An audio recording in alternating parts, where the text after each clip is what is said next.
great to see you both. We're introducing entrepreneurs to each other to share tips and strategies on how to grow your business and thrive during the pandemic and beyond. And since PurseN and Habit Cosmetics are both retail and e-commerce operations, we thought you two would have a lot to talk about. So, Hardeep, meet Aja. Hardeep Melamed is the founder and CEO of PurseN, the maker of women's jewelry cases, cosmetic and travel cases, handbag organizers, and more. PurseN products have made it to Oprah's favorite things list 3 times. Aja Frierson is the founder and CEO of Habit Cosmetics, maker of clean beauty products and nail polish using organic, cruelty-free, and non-toxic formulas. So let's get started. I'm just wondering off the top, what kind of strategies you guys are using during the pandemic? Most of our business, about 60%, has been wholesale. And so that was difficult last year in the sense that, as Hardeep mentioned, a lot of people, brick and mortar stores had to be closed. But a lot of them have opened online stores to be able to weather that. And then on our e-commerce side, business naturally got a lift with everyone shopping online more as well. So we're emphasizing our direct-to-consumer business more in an effort to capitalize on that. Yeah, which is exciting because it's a new platform for all of us. I don't know if you go to a lot of trade shows, but we do. And, the attendance is down like 80%. And that is really been different for all of us because we're used to having very busy shows. Hardeep, I'd actually love to hear more about that. We haven't done a ton of trade shows. The results for us have been a little mixed. And so, I grew up with my mom having this really amazing clothing business. And she was always telling me, Aja, you have to do trade shows. You have to do trade shows. And so, I don't know, that model's been a little bit tricky for us. There's different trade fair websites that you can get on and get your product on there. And have different eyes on your product. And we can talk about that further, when we discuss, other things that I think will be a great collaboration between you and I. Oh, awesome. Okay. Yes, great. Absolutely. Makeup and makeup bags work well together. Yeah. So I think it'll be really exciting. I would love to work with you and I would love to help in any which way. I think that's what it's about.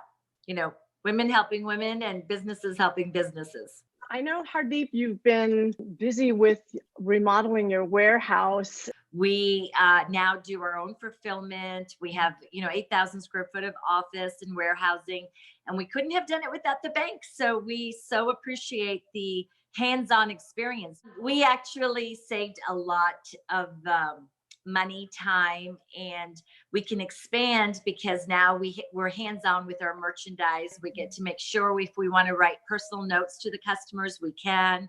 I do believe in creating great relationships. That is the foundation of your company.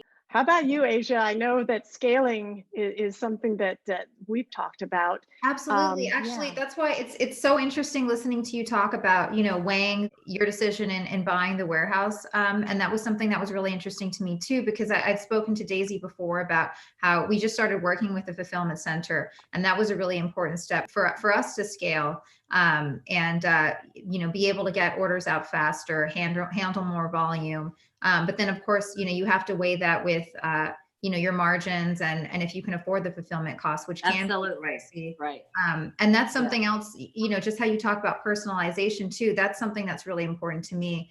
And that is something that we've had to weigh out because we send out personalized notes with every order as well. And our fulfillment center can't do that. So we've had to kind of figure out how to do stock notes and things like that. And so there definitely are pros and cons. And I think it's really interesting and food for thought for me about buying the warehouse. I don't think we're quite there yet, but that's really interesting, the model that you chose and the direction that you went. Well, I think it's important for you to look into it and we can talk further about it, but I absolutely, depending on how much volume you do, we can discuss that. We can even do fulfillment for you. Like if so we can talk about that because we can help. When you look at the end numbers, right? It's how you weigh in the percentages you spend fulfillment, or you could be owning. And I will tell you, owning is definitely the way to go. Okay. I will tell you, because you can run your office out of there, and it's just the amount of money we had put into fulfillment over the years, we could have paid a building 3 times over, right? Oh, so you were fulfilling before, you were working with a fulfillment center before. Right. Okay. And it was extremely expensive. Okay. So for you, it was I don't know. the next step in your development was like doing the math on that and like, hey, we could save money with the warehouse. Yeah. And it just kind of happened. And we met East West Bank, and it just worked out, and it helped us get to the next level.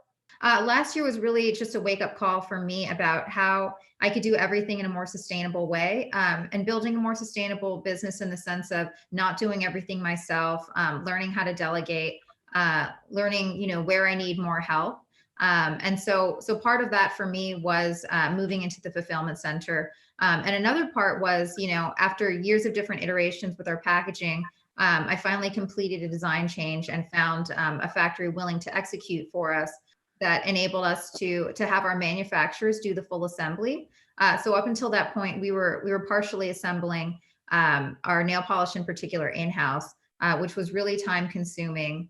So anyways, that packaging change has been really exciting for me because now our manufacturer can handle the full assembly.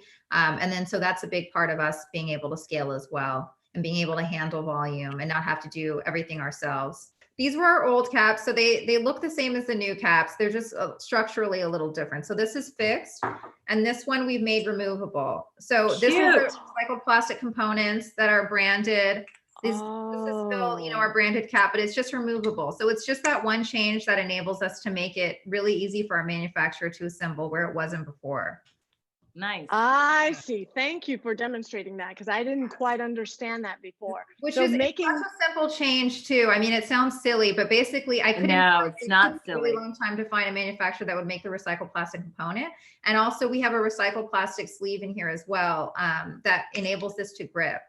And I'm going to tell you, when you do that, when you always are changing to improve something, that is what makes the company and what you're doing even more special. And, you were saying, Daisy, what is the one thing that also during this difficult time, what we did, and, we launched another product called Lotta Light. And that was launched after our makeup light bag that does really well. And we thought this was an opportunity to focus on finishing the Lotta Light. So, the 6 months that, the 3 months that we were closed during COVID, we were working on the design and development. And it started, like, I think, Daisy, you could see, these are our makeup bags. And cute. No, but what makes it so special is there's a light. Oh my God. So the light is what, in Oprah's favorite list in 2018, we put the lip bag with the light, which is a handbag organizer. And then we took the light into the makeup bags, and it's been our #1 seller. Wow. And then we said, okay, customers kept asking us, well, can we buy the light separately? And that's what we had to figure out how to do. And we came up with Lotta Light. So it's a little light that you can clip on into your handbag so you can see. And we have them in like 27 different colors. We are launching this Australian crystal one beautiful this next spring. And they're, something that is a price point that people can afford and have fun with, and a utility they need. It really did save the quarter for us. Creating something that wasn't expensive and that someone could need and use and have fun with it, because there's some great sayings on the Lotta Light and, inspirational. So that's what really helped us these last 6 months, because the sales of Lotta Light has done phenomenal, wow, and that's cool. what I'm saying. When you're creating new things always, and you have to change with the times, when COVID did happen, I thought to myself, okay, because we knew we couldn't get any manufacturing coming in at all.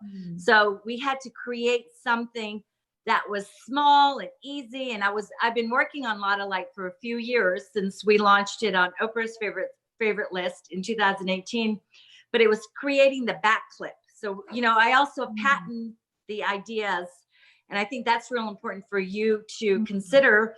if there's something that is so unique about, your packaging or your items, always try to patent them. Mm. Because that's important, because, everyone will copy you. When we first launched our insert handbag, I mean, we got copied a lot. So, and it's really hard because you work so hard at it, and you want to be the one that really takes it. But that's, a lesson you have to learn. And it's really important to get a patent so you can protect your design. When you got on to Oprah's Favorite Things, you had to scale up. Yes, very fast. Overnight. What advice do you have for other entrepreneurs about how to scale quickly? If you have a will, there's a way.